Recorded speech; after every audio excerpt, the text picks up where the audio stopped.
السلام علیکم ورحمۃ اللہ تعالی وبرکاتہ۔ نحمده ونصلي ونسلم على رسوله الكريم اما بعد فاعوذ باللہ من الشیطان الرجیم بسم اللہ الرحمن الرحیم ان اللہ وملائکته یصلون علی النبی یا ایہا الذین آمنوا صلوا علیہ وسلموا تسلیما اللہم صل علی سیدنا ومولانا محمد معدن الجود والکرم وآلہ الکرام وابنہ الکریم وبارک وسلم صلاۃ وسلاما علیک یا رسول اللہ صلی اللہ تعالی علیہ وسلم۔ تو نماز جنازہ کا بیان، غسل، کفن کا اور دفن، اس ساری چیزوں کا جو موت سے تعلق رکھتی ہیں ان کا بیان ہو گیا۔ اب یہاں سے ایصال ثواب کا بیان کرتے ہیں۔ اب ایصال ثواب کا بھی تعلق چونکہ مردوں سے ہوتا ہے، اس وجہ سے نماز جنازہ وغیرہ کو بیان کرنے کے بعد ایصال ثواب کو بیان کرتے ہیں۔ ایصال ثواب کا مطلب ہوتا ہے، ایصال معنی پہنچانا، اور ثواب مطلب نیک اعمال کا بدلہ۔ جو نیکیاں ہم کرتے ہیں، نیک اعمال یا نیک کام جو کرتے ہیں، اس کا جو بدلہ ہوتا ہے اس کو ثواب کہا جاتا ہے۔ تو ایصال ثواب کا کیا مطلب ہو گیا؟ ثواب پہنچانا۔ تو ایصال ثواب میں ہوتا یہ ہے کہ ہم جو بھی نیک کام کرتے ہیں اس کا ثواب ہم مردوں کو پہنچاتے ہیں۔ تو اسی کے بارے میں بتائیں گے۔ ایصال ثواب کرنا شرعاً کیسا ہے، یعنی جائز ہے، ناجائز ہے، شرعی اعتبار سے اس کا حکم کیا ہے؟ ایصال ثواب یعنی قرآن مجید یا درود شریف یا کلمہ طیبہ یا کسی نیک عمل کا ثواب دوسرے کو پہنچانا، یہ جائز ہے، یہ جائز ہے، اور وہ ثواب پہنچتا بھی ہے۔ جو ہم ثواب پہنچاتے ہیں، جیسے درود شریف پڑھا یا قرآن شریف پڑھا، جیسے ہم قرآن خوانی کرتے ہیں تو جس میں قرآن شریف پڑھا جاتا ہے، کبھی یاسین شریف کا ختم ہوتا ہے، کبھی آیت کریمہ پڑھی جاتی ہے، کبھی درود شریف پڑھا جاتا ہے، بہت ساری چیزیں پڑھی جاتی ہیں۔ جو کچھ بھی نیک عمل کیا جائے، اور نیاز بھی تقسیم کی جاتی ہے، تو نیاز بھی ایک نیک کام ہے، یعنی یہ نیاز تقسیم کرنا، لوگوں کو کھلانا، تو اس کا بھی ایک ثواب ہوتا ہے، تو وہ ثواب بھی پہنچایا جاتا ہے۔ تو یہ جو بھی چیزیں پڑھی جاتی ہیں اور ان کا ثواب جو بھی پہنچایا جاتا ہے وہ مردوں کو پہنچتا ہے۔ عبادت مالیہ یا بدنی یا فرض و نفل، سب کا ثواب دوسروں کو پہنچایا جا سکتا ہے۔ عبادت مالیہ کا مطلب یعنی وہ عبادت جس میں مال خرچ کیا جاتا ہے، جس میں جیسے صدقہ کیا، تو صدقہ کرنے میں مال خرچ کیا، تو ہم نے صدقہ کیا، کسی غریب کی مدد کی، اس کا جو ثواب ہمیں ملا ہے وہ ثواب ہم نے اپنے کسی مرحوم کو پہنچا دیا، کسی مرحوم کے لیے اس کا ایصال ثواب کر دیا، تو یہ بھی کیا جا سکتا ہے عبادت مالیہ۔ اسی طرح عبادت بدنیہ ہے، یعنی ایسی عبادت جس میں جسمانی محنت لگتی ہے، جسم کے ذریعے جو عبادت، جیسے نماز پڑھنا، اس میں جسم کے ذریعے عبادت کی جاتی ہے، یا قرآن شریف پڑھنا، اس میں بھی ہمیں جو ہے کہ پڑھنا پڑتا ہے زبان سے، یہ بھی جسمانی عبادت ہے۔ تو جو بھی جسمانی عبادت ہے وہ چاہے فرض ہو یا نفل ہو، تو اس سے کیا پتہ چلا کہ فرض نمازوں کا ثواب بھی مردوں کو پہنچایا جا سکتا ہے، اور نفل نمازوں کا ثواب بھی پہنچایا جاتا ہے۔ ایسا نہیں کہ صرف درود شریف اور قرآن شریف یا ذکر و اذکار ہے اسی کا ثواب پہنچایا جا سکتا ہے، نماز کا ثواب بھی ہم پہنچا سکتے ہیں۔ نفل نماز ہم نے پڑھی، مثال کے طور پر ہم نے جو ہے کہ 12 یا 20 رکعتیں نفل پڑھ لی، اور اسی نیت کے ساتھ ہم نے پڑھی کہ یہ نفل نماز جو ہم پڑھ رہے ہیں اس کا ثواب ہم اپنے مرحومین کو پہنچائیں گے، تو پہنچا سکتے ہیں، اس میں کوئی حرج نہیں۔ تو نمازوں کا ثواب بھی پہنچایا جا سکتا ہے، تو کیونکہ یہاں پہ عبادت مالیہ، بدنیہ، فرض و نفل مطلق ہے، یعنی جو بھی چیزیں عبادت میں شمار ہوتی ہیں، تو نماز سے بڑی عبادت کیا ہو سکتی ہے؟ تو اس کا بھی ثواب پہنچایا جا سکتا ہے، نماز کا بھی، چاہے وہ نفل نماز ہو یا فرض نماز۔ وہ ہم جو نہیں ہوتا، جس دن مردے کا انتقال ہوتا ہے، جس دن کسی مرحوم کا انتقال ہوتا ہے، اس دن مغرب کی نماز میں اعلان کیا جاتا ہے کہ 2 رکعت قبر ہول کی پڑھنی ہے، ٹھیک ہے؟ تو وہ قبر ہول، یہ اصل میں ہول قبر ہونا چاہیے، لیکن اس کو تھوڑا تبدیل کر دیا، اس میں تقلیب ہو گئی، لفظ کو آگے پیچھے کر دیا۔ ہول قبر، ہول قبر کا مطلب کیا ہوتا ہے؟ قبر کی گھبراہٹ، قبر کی ہول نہ کی، تو کیا ہے؟ پہلے دن آج پہنچا ہے مردہ قبر کے اندر۔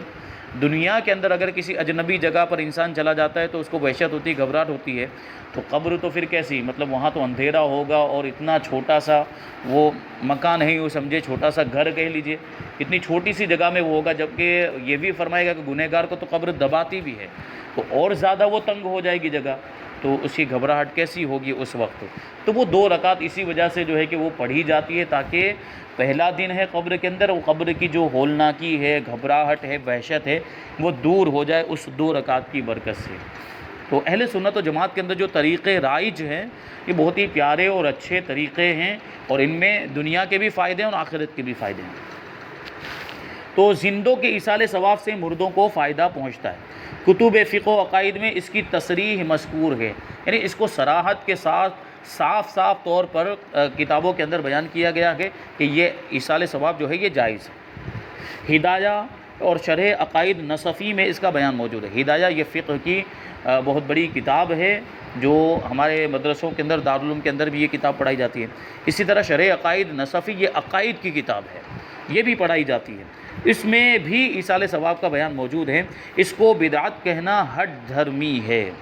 یعنی بلا وجہ کا جو ہے کہ یہ اعتراض کیا جاتا ہے کہ ایصال ثواب یہ بدعت ہے، رسول اللہ کے زمانے میں نہیں تھا، یہ بعد میں لوگوں نے ایجاد کر لیا، اور یہ تو پھر لگا دیتے ہیں نا کہ ہر وہ بدعت جو بعد میں، ہر وہ کام جو بعد میں ہوا وہ ناجائز ہوتا ہے، ان کا کہنے کا مطلب یہ ہوتا ہے، جبکہ ایسا نہیں ہے۔ بدعت ہوتی ہے چیزیں،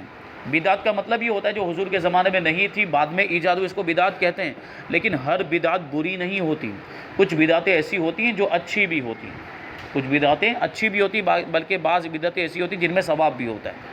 ٹھیک ہے۔ بدعت وہ بری ہے جو کسی سنت کو مٹانے والی ہو، یا جس میں کسی گناہ کا ارتکاب کیا جا رہا ہو، یا جو شریعت کے خلاف ہو، اس کو بدعت سیئہ کہا جاتا ہے، بری بدعت۔ اور جو حدیث شریف میں فرمایا گیا کہ کلو بدعت ضلالہ، کہ ہر بدعت گمراہی ہے، اس سے بدعت سیئہ مراد ہے، بری بدعت مراد ہے۔ جبکہ بدعت اچھی بھی، جیسے تراویح کو جماعت کے ساتھ پڑھنا، یہ حضور کے زمانے میں جو تراویح کی نماز یہ کبھی جماعت کے ساتھ نہیں پڑھی گئی، یہ حضرت فاروق اعظم کے زمانے میں جماعت کے ساتھ پڑھی گئی، اور آپ نے اس کا اہتمام کرا۔ ایک مرتبہ آ کر دیکھا تو صحابہ کرام جماعت کے ساتھ پڑھ رہے تھے، تو اس وقت حضرت فاروق اعظم نے ارشاد فرمایا کہ نعمت البدعۃ ھذہ، کہ کتنی اچھی بدعت ہے۔ تو بدعت خالی بری ہی ہوتی تو پھر فاروق اعظم یہ کیوں ارشاد فرماتے کہ یہ بدعت اچھی ہے؟ یعنی تراویح کو جماعت کے ساتھ پڑھنا یہ اچھی بدعت فرمائے، اس کا کیا مطلب؟ یہیں سے ظاہر ہو گیا کہ بدعت دو طرح کی ہوتی ہے، ایک اچھی بدعت ہوتی ہے، ایک بری بدعت ہوتی ہے، اور حدیث میں جس کی برائی بیان کی ہے وہ بدعت سیئہ کی برائی بیان کی ہے۔ تو ایصال ثواب یہ بری بدعت نہیں ہے، بلکہ یہ اچھی بدعت ہے، جائز بدعت ہے، اس میں کوئی حرج نہیں۔ احادیث سے بھی اس کا جائز ہونا ثابت ہے۔ حضرت سعد رضی اللہ تعالیٰ عنہ کی والدہ کا جب انتقال ہوا تو انہوں نے حضور صلی اللہ علیہ وسلم کی خدمت میں عرض کیا، یا رسول اللہ، سعد کی ماں کا انتقال ہو گیا، کون سا صدقہ افضل ہے؟ یعنی میں اپنی ماں کے لیے کون سا صدقہ کروں؟ تو ارشاد فرمایا پانی، یعنی پانی کا صدقہ کرو۔ تو حضرت سعد رضی اللہ تعالیٰ عنہ نے اپنی ماں کے لیے کنواں کھدوا دیا اور کہا کہ یہ سعد کی ماں کے لیے ہے، یعنی کنواں کھدوانے کے بعد یہ نیت کر رہے ہیں کہ یہ کنواں سعد کی ماں کے لیے۔ اس کا کیا مطلب ہوا کہ اس میں سے جو بھی لوگ پانی پئیں گے اور اس کے پانی پینے کی وجہ سے جو بھی مجھے ثواب ملے گا، کیونکہ کنواں میں نے کھودا حضرت سعد نے، تو اس کا ثواب میں اپنی ماں کو ایصال کرتا ہوں۔ تو یہ ایصال ثواب نہیں تو اور کیا ہے؟ یہ تو ہوتا ہے کہ جو بھی نیک عمل ہم کرتے ہیں اس کا ثواب ہم پہنچاتے ہیں۔ حضرت سعد نے جس طریقے سے پہنچایا اپنی والدہ کو۔ اور صحیح بخاری اور صحیح مسلم میں حضرت عائشہ رضی اللہ تعالیٰ عنہ سے روایت ہے کہ ایک آدمی نے نبی کریم صلی اللہ علیہ وسلم کی بارگاہ میں عرض کیا کہ میری والدہ اچانک فوت ہو گئی، یعنی ان کا انتقال ہو گیا، اور میرا گمان ہے کہ اگر وہ کلام کرتی تو تصدق کرتی، یعنی ان کو بات کرنے کا موقع ملتا تو وہ صدقہ کرنے کا حکم دیتی کہ میری طرف سے صدقہ کرو وغیرہ۔ یہ آخری وقت میں وہ بات نہ کر سکتی سکرات کے عالم میں، تو اگر میں ان کی طرف سے صدقہ کروں تو کیا ان کو ثواب پہنچے گا؟ یہ وہ صحابی رسول پوچھتے ہیں، تو نبی کریم صلی اللہ علیہ وسلم نے ارشاد فرمایا ہاں ثواب پہنچے گا، یعنی صدقہ کیا جائے تو صدقہ بھی ایک عبادت ہے، صدقہ بھی ایک نیک کام ہے، تو اس کا ثواب پہنچتا ہے۔ تو ایصال ثواب کا تو وہی مطلب ہے کہ اس میں ثواب پہنچایا جاتا ہے۔ اب آگے سوال پوچھتے ہیں کہ تیجا اور 40واں کا کیا حکم ہے؟ یعنی یہ میت کے انتقال کا جو تیسرا دن ہوتا ہے، جو فاتحہ دلایا جاتا ہے خاص طور پر،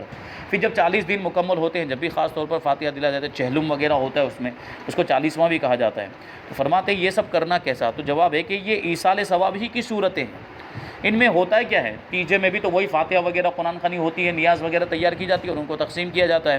اور ایصال ثواب کیا جاتا ہے۔ اسی طرح 40 میں بھی یہی معاملات ہوتے ہیں۔ تو ایصال ثواب تو جس بھی وقت کیا جائے، جو بھی موقع پر کیا جائے وہ جائز ہے،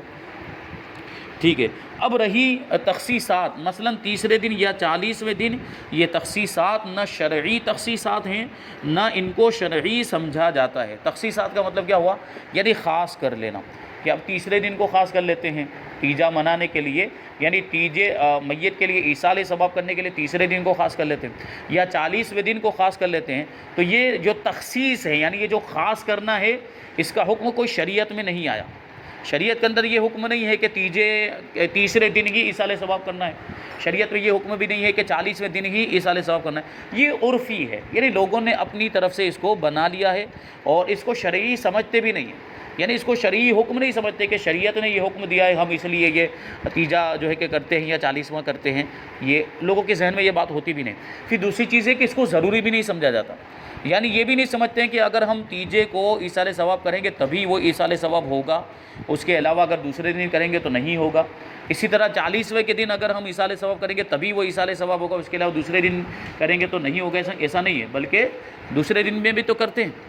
بلکہ جیسے ہی انتقال ہوتا ہے اسی وقت سے قرآن شریف پڑھنا شروع کر دیتے ہیں اور دیگر ذکر و اذکار شروع ہو جاتا ہے، وہ سب ایصال ثواب ہی تو ہے،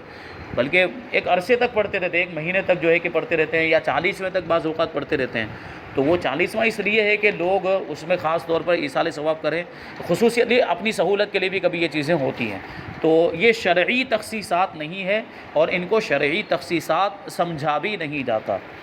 یہ کوئی بھی نہیں جانتا کہ اسی دن میں ثواب پہنچے گا، اگر کسی دوسرے دن کیا جائے گا تو نہیں پہنچے گا، یہ محض رواجی اور عرفی بات، یعنی ایسا رواج ہو گیا کہ تیجا منایا جاتا ہے اور 40واں منایا جاتا ہے، اس کو شریعت کا حکم نہیں سمجھتے کہ تیجا تیسرے دن ہی کرنا چاہیے، 40ویں دن ہی ایصال ثواب کرنا چاہیے، اس کو کوئی ضروری نہیں سمجھتا۔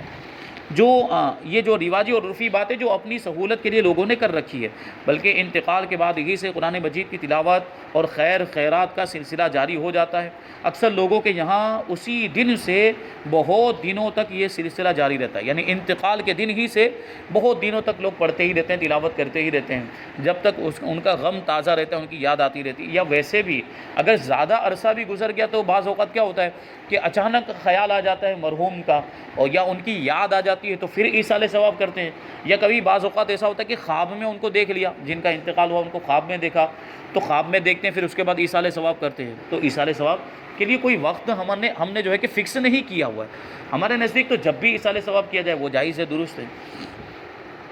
تو بہت دنوں تک یہ سلسلہ جاری رہتا ہے۔ تو اس کے ہوتے ہوئے کیوں کر یہ کہا جا سکتا ہے کہ مخصوص دن کے سوا دوسرے دنوں میں لوگ ناجائز جانتے ہیں؟ ایسا ہے ہی نہیں۔ ہماری عوام کو پوچھا جائے کہ کیا 40ویں کو یا تیجے کو فاتحہ دلائیں گے تبھی فاتحہ ہوگا، دوسرے دن فاتحہ دلائیں گے تو نہیں ہوگا؟ وہ کہیں گے نہیں ہوتا ہے، دوسرے دن میں تو ہوتا ہے، بس یہ ہے کہ وہ مخصوص کر لیتے ہیں، اپنی سہولت کے لیے کر لیتے ہیں، اس میں کوئی حرج نہیں۔ تو یہ محض افطرا ہے جو مسلمانوں کے سر باندھا جاتا ہے، یعنی مسلمانوں پر یہ تہمت لگائی جاتی ہے کہ وہ ان دنوں میں ہی ایصال ثواب کو ضروری سمجھ لیتے ہیں، ایسا نہیں، اور زندوں مردوں کو ثواب سے محروم کرنے کی بیکار کوشش ہے۔ ایصال ثواب پر اعتراض کرنا، اب ظاہر سی بات ہے ایصال ثواب پر فاتحہ وغیرہ پر اعتراض کر رہے ہیں، تو اگر یہ بند ہو جائے تو مردوں کو بھی اس کا فائدہ نہیں پہنچے گا اور زندوں کو بھی اس کا فائدہ نہیں پہنچے گا۔ تو دیکھیے اللہ تبارک و تعالیٰ کی حکمت ہے کہ یہ چیزیں سنیوں کے اندر ہی ہے،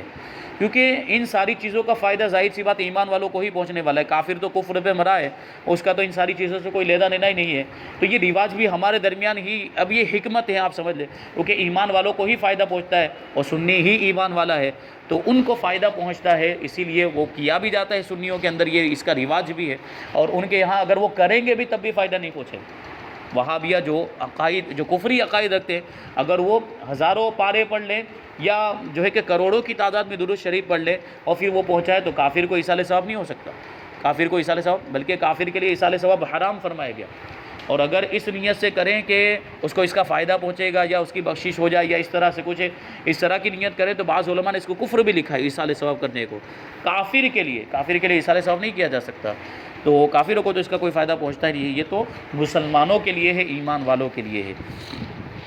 اب آگے ہے ایصال ثواب کی مزید کچھ صورتیں بیان کریں، یعنی کہاں کہاں ایصال ثواب کیا جاتا ہے، کون سے موقعوں پر ایصال ثواب کیا جاتا ہے، اس کی صورتیں بیان کرتے ہیں۔ ماہ رجب میں بعض جگہ پہ حضرت سیدنا امام جعفر صادق رضی اللہ تعالیٰ عنہ کو ایصال ثواب کے لیے پوریوں کے کنڈے بھرے جاتے ہیں، جو کنڈے کی جو کھیر پوری کی جو نیاز ہوتی ہے رجب کے مہینے کے اندر،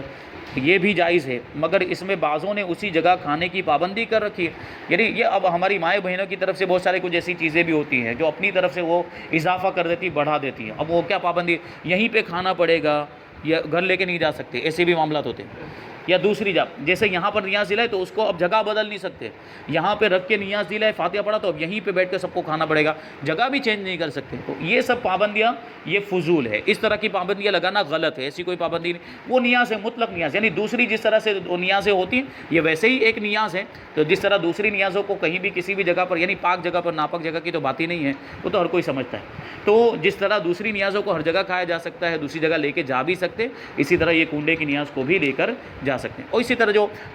مولا کائنات کی جب نیاز دلاتے ہیں، پینڈوں کی نیاز، ہمارے یہاں پہ خاص طور پر یہ ہوتا ہے، دوسری جگہ پہ اس کا رواج نہیں ہے، پینڈوں کی جو نیاز ہے یہ ہمارے یہاں ہی ہے عام طور پر۔ تو وہ یہ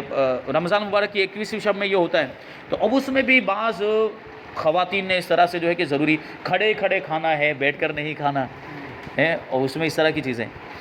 نہیں، وہ کھانے کی چیزیں بیٹھ کر کھانے کا حکم دیا گیا ہے، تو وہ بھی کھانے کی چیزیں تو اس کو بھی بیٹھ کر کھایا جائے گا، کھڑے ہو کر کھانا یہ زبردستی اپنی طرف سے یہ قید لگائی ہوئی ہے، ایسا کچھ بھی نہیں ہے، اس کو بھی بیٹھ کر کھائے۔ اب وہ فاتحہ پڑھنے کو بھی کہتے ہیں کہ کھڑے کھڑے فاتحہ پڑھنا ہے، فاتحہ پڑھنے میں بھی یہ کہتے ہیں کہ کھڑے نہیں بھائی بیٹھ کے پڑھ لیں گے تو کیا چلا جائے گا، یہ سب اپنی طرف سے زبردستی کی پابندیاں ہیں، یہ نہیں ہونا چاہیے۔ خرافات ہمارے اندر بھی ہیں خرافات، اور ہمارے علماء ان کے تعلق سے وضاحتیں کرتے رہتے ہیں کہ یہ ہمارے نزدیک ناجائز ہے، لیکن ان چیزوں کو لے کر پھر ایشو بناتے ہیں، دیکھو یہ آپ کے اندر یہ ہوتا ہے، آپ کے اندر یہ ہوتا ہے، تو بھائی ہم نے تو اس کو منع کیا ہے، ہمارے علماء نے اس کو منع کیا ہے، تو پھر ہم پر الزام کیسے آ سکتا ہے؟ ٹھیک ہے، عوام کا عمل دلیل نہیں ہوتا،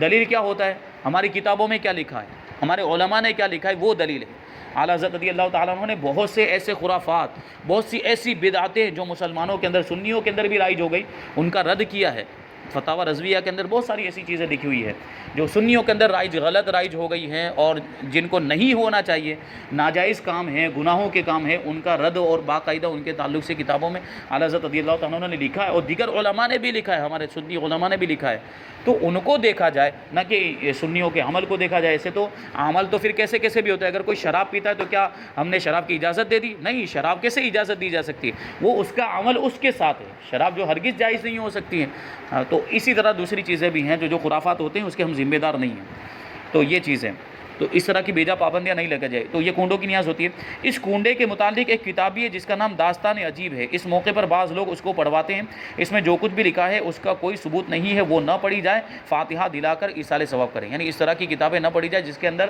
بے اصل باتیں لکھی گئی ہیں، جیسے وہ 10 بیویوں کی کہانی پڑھی جاتی ہے فالتو، اس میں کوئی کہانی ہی نہیں ہے، 10 بیویوں کی کہانی تو کہتے ہیں، آپ اس کو پڑھیں اس میں کوئی کہانی ہی نہیں ہے،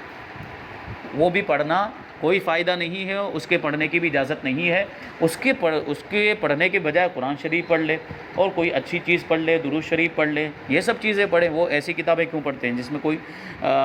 فائدہ ہی نہیں ہے، وہ بے اصل کتاب ہے اور اس کو نہ پڑھا جائے۔ نمبر 2، ماہ محرم میں 10 دنوں تک، خصوصاً 10ویں تاریخ کو حضرت سیدنا امام حسین رضی اللہ تعالیٰ عنہ اور دیگر شہدائے کربلا کو ایصال ثواب کرتے ہیں۔ کوئی شربت پر فاتحہ دلاتا ہے، کوئی شیر برنج یعنی چاولوں کی کھیر پر، چاول کی کھیر بنائی جاتی ہے، کوئی مٹھائی پر، تو کوئی روٹی گوشت پر فاتحہ دلاتا ہے، اور ہمارے یہاں تو ہر چیز پر فاتحہ دلایا جا سکتا ہے، کوئی حرج نہیں ہے، وہ ساری چیزیں۔ اب بعض جگہوں پر جو ہے کہ اس طرح کی کچھ پابندیاں بھی لگاتے ہیں کہ فلاں، جیسے ابھی یہ محرم کے مہینے کے اندر جو گوشت نہیں کھانا چاہیے، وہ جو ہے کہ سی فوڈ نہیں کھانا چاہیے، مچھلی وغیرہ نہیں کھانی چاہیے، اس طرح کی پابندیاں بھی لگاتے ہیں۔ ایسا کچھ نہیں ہے، جو چیزیں حلال ہیں تو وہ پورے سال کے لیے حلال ہیں، سال کے کچھ مخصوص ایام میں ہم اس کو ناجائز حرام اپنی طرف سے نہیں کر سکتے۔ اللہ نے جس چیز کو حلال کیا وہ حلال ہے، اللہ نے جس چیز کو حرام فرمایا وہ حرام ہے، یا رسول اللہ نے جس چیز کو حلال کیا وہ حلال ہے، اور رسول اللہ نے جس چیز کو حرام فرمایا وہ حرام ہے۔ ہم اپنی طرف سے کسی چیز کو منع کر لیں کہ یہ ہم نہ کھائیں،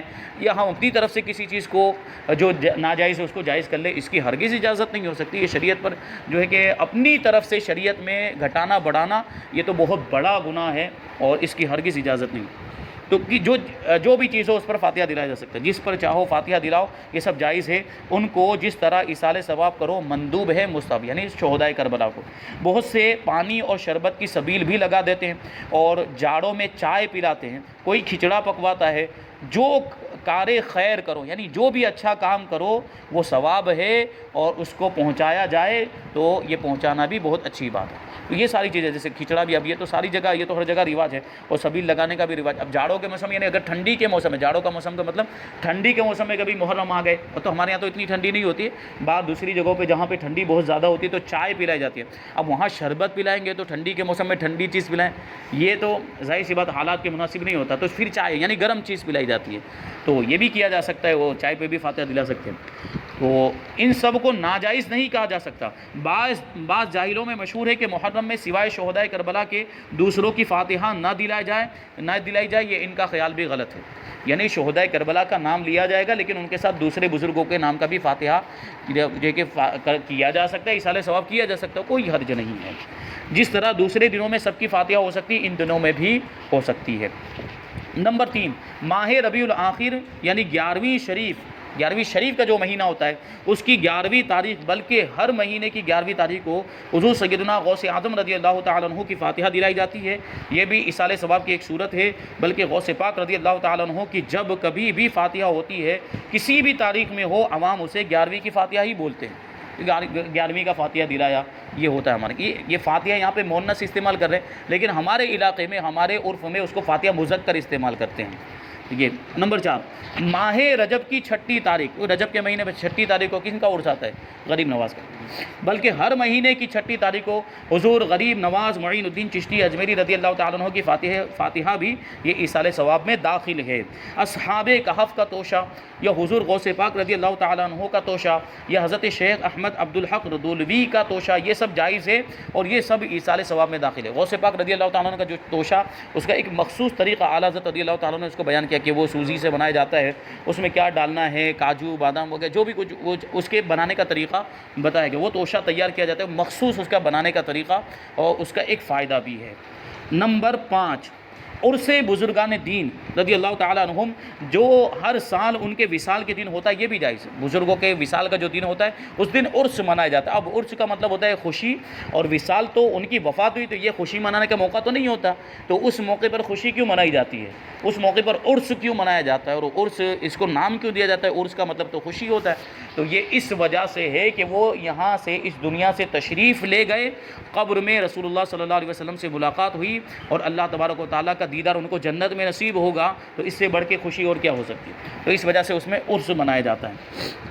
اور تو یہ بھی جائز ہے کہ اس تاریخ میں قرآن مجید ختم کیا جاتا ہے اور ثواب ان بزرگ کو پہنچایا جاتا ہے، یا میلاد شریف پڑھا جاتا ہے، یا وعظ کہا جاتا ہے۔ بالجملہ ایسے امور جو باعث ثواب و خیر و برکت ہیں، جیسے دوسرے دنوں میں جائز ہیں، ان دنوں میں بھی جائز ہیں۔ حضور اقدس صلی اللہ علیہ وسلم ہر سال کے اول یا آخر میں، یعنی ہر سال کے شروع میں یا آخر میں، شہدائے احد کی زیارت کے لیے تشریف لے جاتے تھے۔ میدان احد کے اندر جہاں پہ شہدائے احد، جہاں پہ حضرت امیر حمزہ کا بھی مزار ہے، اللہ تبارک و تعالیٰ سب کو وہاں کی زیارت نصیب فرمائے، تو حضور صلی اللہ علیہ وسلم وہاں تشریف لے جاتے تھے۔ ہاں یہ ضرور ہے کہ عرس کو لغو اور خرافات چیزوں سے پاک رکھا جائے، یعنی بیکار کی چیزوں سے، گناہوں کے کام سے عرس کو بچایا جائے، عرس میں وہ سب کام نہیں ہونے چاہیے۔ جاہلوں کو نامشروع حرکات سے روکا جائے، اگر جاہل لوگ ایسے کچھ کام کر رہے ہوں جن کی شریعت کے اندر اجازت نہیں ہے تو ان کو اس سے روکا جائے گا۔ اگر منع کرنے سے باز نہ آئیں تو ان افعال کا گناہ ان کے ذمہ، یعنی ہماری ذمہ داری کیا ہے کہ ہم ان کو روکیں، ہم ان کو بتائیں کہ یہ جو تم کر رہے ہو یہ غلط ہے، شریعت میں اس کی اجازت نہیں، ایسا مت کرو۔ اب اس کے باوجود بھی وہ کر رہے ہیں تو پھر ہم اس کے ذمہ دار نہیں ہیں، اس کا وبال پھر ان کے اوپر ہوگا، وہ گنہگار ہوں گے۔ تو یہ ایصال ثواب کے تعلق سے بیان مکمل ہوا۔ اب انشاءاللہ تبارک و تعالیٰ کتاب الزکوٰۃ یعنی زکوٰۃ کا بیان یہاں سے شروع ہوگا۔ زکوٰۃ کے مسائل کا جاننا بھی بہت ضروری ہے، زکوٰۃ کب فرض ہوتی ہے، زکوٰۃ کا کیا حکم ہے، مالی کے نصاب کیا ہوتا ہے، وہ ساری چیزیں انشاءاللہ تبارک و تعالیٰ آگے بیان کی جائیں گی۔ اللہ تبارک و تعالیٰ ہم سب کو عمل کی توفیق عطا فرمائے۔ وما علینا الا البلاغ۔ السلام علیکم۔